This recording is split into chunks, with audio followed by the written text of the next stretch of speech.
Fourth edition na ito, no? Yes, ate. Nagsimula ito nung pandemic. Yes, Oo. during the time of pandemic. So, meron ako mga kaibigan na nagsabi sa akin, gumawa ka ng something online. So, nag-isip ako, sabi ko, maraming mga Pilipino sa abroad na gusto nilang magkaroon ng way to pay good things back to the Philippines and hindi sila masyadong nare-recognize. So, sabi ko, pagsamasamahin kaya natin sila in an online platform. Tapos pag-usap-usapin natin sila, baka sakaling may magawang something good. Yeah. So 4 years after, every year may 22. So mga 88 na sila this year ng mga empowered Filipino women. May mga doctors, lawyers, sculptor, artists, nurses, entrepreneurs from different media publications also abroad ng puro Pilipino. Kung hindi man Pilipino, dapat hindi na sila kung naturalized na sila dun sa country nila because yung iba immigrant na, at least yung half Filipino pa rin sila. At talagang may naghahanap ng opportunity rin na maiparinig yung kwento nila sa ibang tao dito sa Pilipinas to bring inspiration, syempre. Galing naman na naisip mong ito. Pero paano mag-qualify? Actually, ever since the beginning, meron kaming online nomination. So I get from the first year, meron akong volunteers. So nag-identify kami ng mga Filipino women and then tinitingnan namin yung social activities nila, particularly sa social media. Kasi isa sa mga strong talaga na pinupush namin is the use and not the abuse of digital only for good. So ang ganda nga nung mga news before this interview kasi related to that yung responsible parenting, syempre yung paggamit ng mga social media na hindi natin masyadong mareregulate, tayo na yung mag-self-regulate, and yung voices ng mga kababaihan na to, ito sana yung gagamitin natin para i-remind sila na hey, there's life outside of social media, and if there's an opportunity for you to share your story on social media, don't share you need to share something that you will be proud of in 5-10 years from now na naitulong mo na iambag mo sa sarili mong community without the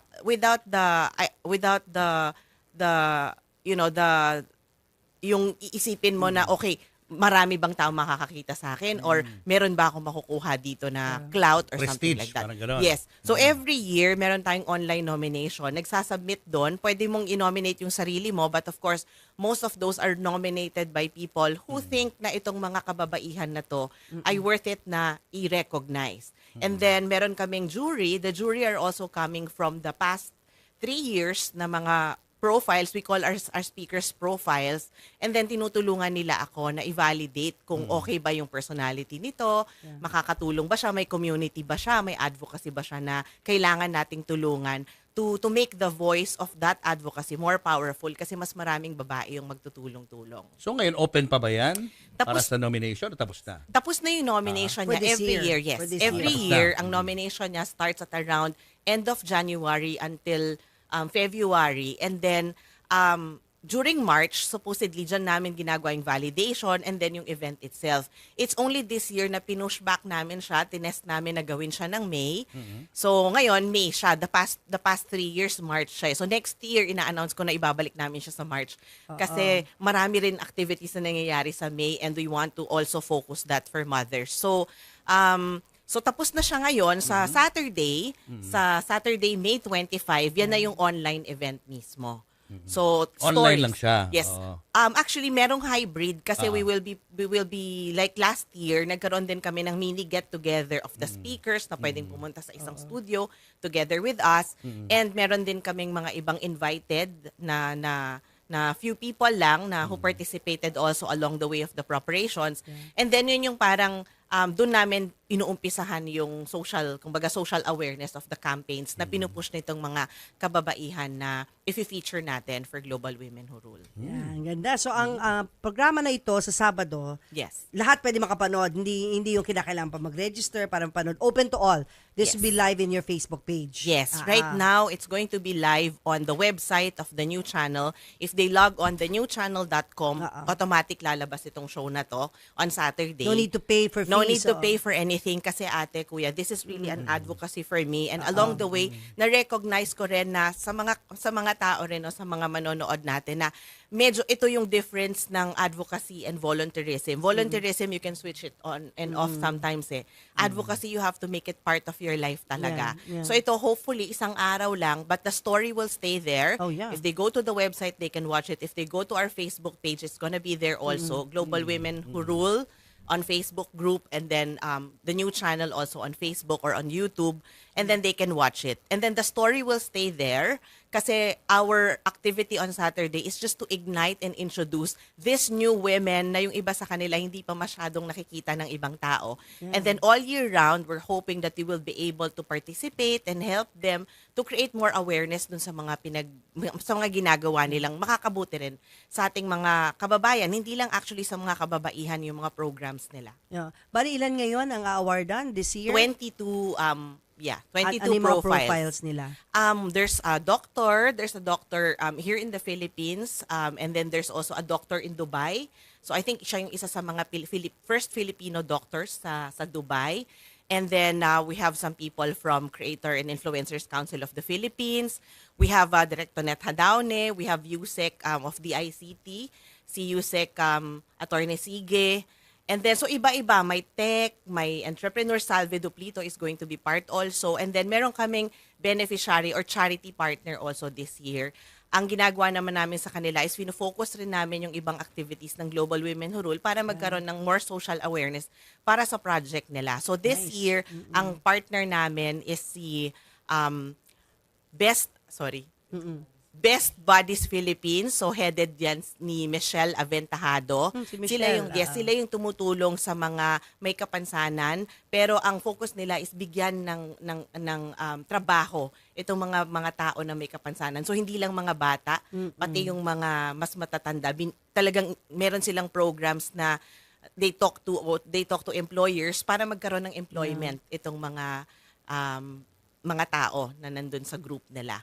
So, yun. And then we have different organizations rin will support us kasi yung iba, meron kaming isang speaker na nasa Bacolod. So, she's into cinnamon farming in Bacolod. And then, meron ding isang farmer din from another field. Merong freelancer na community head from Davao. And then merong sculptor and at the same time IP lawyer from Colorado in the US. Pupunta pa siya dito sa Pilipinas to also participate for the event kasi gusto niyang makita rin yung mga kasama natin. And then one architect who's into sustainable projects is also going to be part of it. She's based naman in Australia. So in the past, may mga nurses tayo na naging artista sa ibang bansa.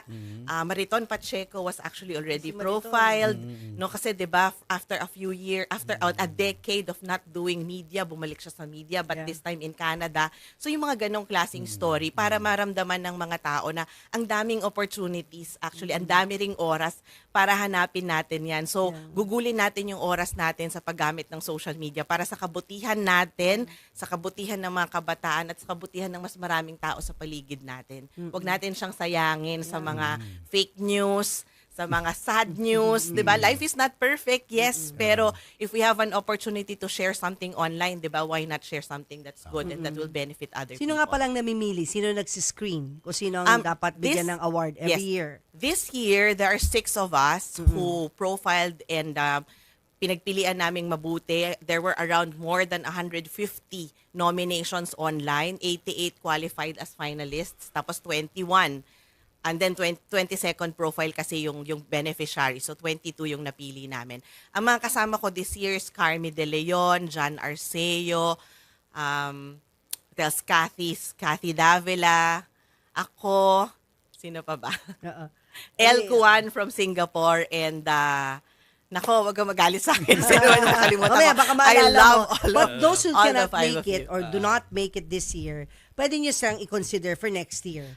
Supposedly reshuffle siya. But we Bago na naman. can reconsider, especially kung manonominate sila ulit. Kailangan i-nominate ulit. Kailangan I-renominate manominate dapat. ulit. Kailangan I manominate. see. But of course, we keep our database open. Kasi yung iba, marami rin, ito isa rin to sa mga social awareness na pinupush ko na sana yung mga kababaihan, hindi lang tayo magkaroon ng voice para para pang sa sarili natin. Kasi mas iba yung pakiramdam pag tinutulungan mo rin yung mga ibang kababaihan na i-push talaga yung advocacy nila. So merong 88 finalists ngayon, Ate Tin. Pero syempre, yung pagiging part of Global Women Who Rule, i-approve din nila yon, i-agree mo rin yon. Like, ready ka ba? 'Di ba? Ready ka ba na i-share yung programs na ginagawa mo ngayon, or may time ka ba also to participate, ganun. So malaking bagay din yon, kasi nga social awareness yung ginagawa natin. So kailangan talaga ng oras. Kailangan mo rin talagang panahonan. Kailangan mabigyan ng face. At some point ako, before naiiya din ako, parang sabi ko, nakakaya yata, sino ba ako para mag-umpisa ng ganyan? Pero lagi kasing ang vision ko is, kung hindi ko gagawin, kung hindi ko umpisan, sinong gagawa? that's true. Kailangan makita nila na ordinary people can actually make a difference, and you have to really literally live that lifestyle. Yeah. Because otherwise, it will be very hard for ordinary people to make a difference, di ba? Yung, okay, do an act of kindness. Paano mo gagawin yun kung hindi mo nakikita sa mga taong ordinary? So katulad ko, hindi naman ako TV personality, hindi rin ako media personality. Ordinary people din ako na kailangan ding tulungan, para magawa ito. But through the help of the 22 profiles every year na naiintindihan nila, to me as a person who's proposing this, malaking bagay yon. Kasi hindi madaling kumausap ng 22 alpha female every year. Tanungin kung aling part ng kwento ng buhay nila or ginagawa nila yung komportable silang ikwento. Kasi ang pinapakiusap ko talaga sa kanila is, kung hindi man tayo makita ngayon ng mga tao na may kailangan sa atin, in the future, magre-resurface yung material na nilabas ninyo through our platform, at makakatulong yan sa isang taong kailangan ng tulong ng panahon na yun. Yan, Bravo, invite mo na yung mga viewers natin doon sa event na to. Yes, so thank you again. Sanay ako talagang Happy and ate. proud of what you do. Mamu and Papu na lang. Yan, Mamu and Papu. Thank you so much. Masanay talaga akong tawagin sa ate at kuya. Ganon yung pagrespeto. Thank you so much for Welcome. giving me another chance to come to your show. Inaanyayahan ko po yung mga fans ni kuya, ni ate, ni Mamu, ni Papu, na sana po, if you have the time on Saturday, please join us live. Just go to thenewchannel.com or sa Facebook po natin. Isa po sa mga magagawa nyo to para sa sarili nyo or para sa mga nanay nyo, sa mga kapatid yung kababaihan. Let's celebrate women every day. Hindi lang po sa May 25, hindi lang po sa Mother's Day, hindi lang sa International Women's Day. Sana through watching the shows and helping me push the advocacies of the 22 female na ipapakilala namin at bagong ipapakilala namin sa inyo, sana po ay makatulong yung mga stories namin sa inyong lahat.